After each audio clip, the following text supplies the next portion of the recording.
दुनिया की सबसे खतरनाक नदियों में उतरने वाला इंसान जिसने एनाकोंडा से लेकर इलेक्ट्रिक ईल तक का सामना किया, लेकिन जब उसने भारत की सबसे पवित्र नदी का टेस्ट किया तो सिर्फ एक लाइन कही, Basically, the water here is full of human waste. लेकिन आखिर उसने ऐसा क्यों कहा? क्या गंगा सच में इतनी प्रदूषित है? और अगर है तो इसका जिम्मेदार कौन है? डिस्कवरी चैनल के शो रिवर मॉन्स्टर्स का वो चेहरा जिसने लगभग 30 साल दुनिया की नदियों को करीब से देखा, ये है जेरेमी वेड, एक ब्रिटिश बायोलॉजिस्ट। अपनी डॉक्यूमेंट्री माइटी रिवर्स के दौरान वो गंगा के किनारे पहुंचे। बनारस में उन्होंने एक साधारण बैक्टीरिया टेस्ट किया और जो परिणाम आए उसे देखकर वह हैरान हो गए। इस एक्सपेरिमेंट में जेरेमी वेड ने दुनिया को वो दिखाया जिसे हम शायद कभी देखना नहीं चाहते थे। जेरेमी वेड जिस चीज की बात कर रहे थे उसे कहते हैं फीकल कोलिफॉर्म बैक्टीरिया। ये बैक्टीरिया इंसानों और जानवरों के मल में पाया जाता है। अगर ये पानी में मौजूद है तो इसका मतलब कि उस पानी में सीवेज मिला हुआ है। पीने के पानी में इसकी मात्रा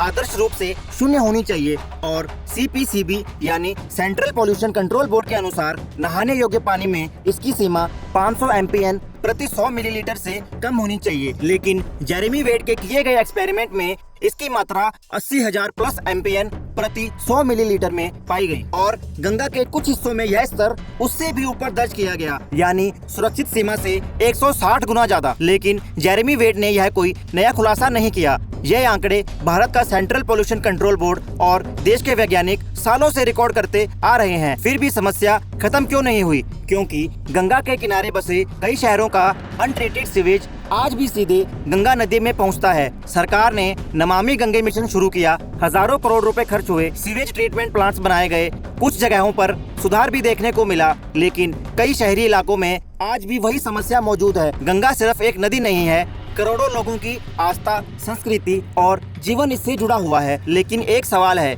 अगर हम गंगा को माँ कहते हैं तो क्या हम उसके साथ वैसा व्यवहार भी करते हैं?